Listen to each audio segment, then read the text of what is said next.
సూర్యాపేట జిల్లా చింతలపాలెం మండలం అంజని సిమెంట్ ఫ్యాక్టరీలో ఇరిగేషన్ అధికారులు ఏర్పాటు చేసిన రివ్యూ సమావేశానికి హాజరైన మంత్రి నీటిపారుదల శాఖ అండ్ సివిల్ సప్లై శాఖ మంత్రి ఉత్తమ్ కుమార్ రెడ్డి పాల్గొన్న జిల్లా కలెక్టర్ తేజస్ నందలాల్ పవార్ ఇరిగేషన్ అధికారులు మండల కాంగ్రెస్ నాయకులు ఈ సందర్భంగా మంత్రి మాట్లాడుతూ గత బీఆర్ఎస్ హయాంలో కృష్ణా జలాలలో తెలంగాణకు తీవ్ర అన్యాయం జరిగింది. ఉమ్మడి ఆంధ్రప్రదేశ్లో తెలంగాణకు కృష్ణా జలాల వాటా 811 టీఎంసీలు కేటాయిస్తే బీఆర్ఎస్ అధికారంలోకి వచ్చిన తర్వాత తెలంగాణకు 299 టీఎంసీలు, ఆంధ్రప్రదేశ్కి 512 టీఎంసీలు లిఖితపూర్వకంగా కేటాయించి తెలంగాణకు తీవ్ర అన్యాయం చేసింది.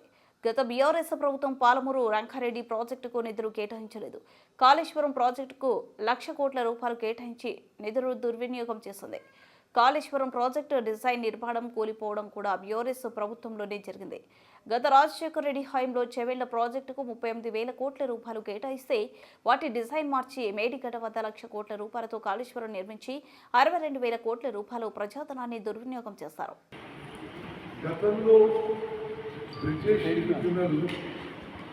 ఉమ్మడి ఆంధ్రప్రదేశ్ కృష్ణా జిల్లాలో 811 టీఎంసీలు కేటాయిస్తే గత 10 ఏళ్ల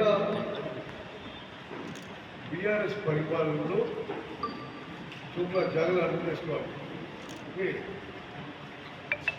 గతంలో బీఆర్ఎస్ ప్రభుత్వం అధికారంలో ఉన్నప్పుడు వారు 512 టీఎంసీలు ఆంధ్రాకి, 299 టీఎంసీలు తెలంగాణకి ఒప్పుకొని తెలంగాణకి చాలా తీవ్ర అన్యాయం జరిగింది. 10 ఏళ్ల పాటు వాళ్ళు ఆంధ్రాకి 512 టీఎంసీ, తెలంగాణకి 299 టీఎంసీ సరిపోతాయని లిఖితపూర్వకంగా ఒప్పుకోవడం జరిగింది. ప్రతి సంవత్సరం దాని మీద సంతకాలు పెట్టిండ్రు. మేము అధికారంలో వచ్చిన తర్వాత ముఖ్యమంత్రి గారు కానీ నేను కానీ ఈ విషయం సుదీర్ఘంగా చర్చించి ఈ విషయంలో పూర్తి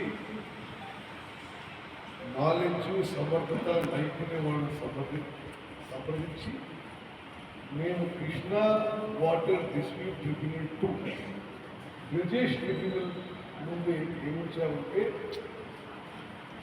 గతంలో ప్రభుత్వం వాళ్ళ కోరిక మేరకు ఆ స్కీమ్ పూర్తి చేయడానికి సైట్ విజిట్ పెట్టుకొని ఇరిగేషన్ అధికారులతో కాంట్రాక్ట్లో రివ్యూ పెట్టుకొని వేగవంతం చేయడానికి ఈరోజు మన ప్రణాళిక, మన ప్లాన్ ఆఫ్ యాక్షన్.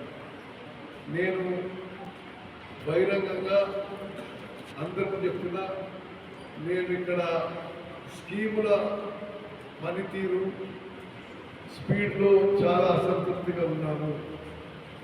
ఇంకా ఫాస్ట్గా చేయాలి.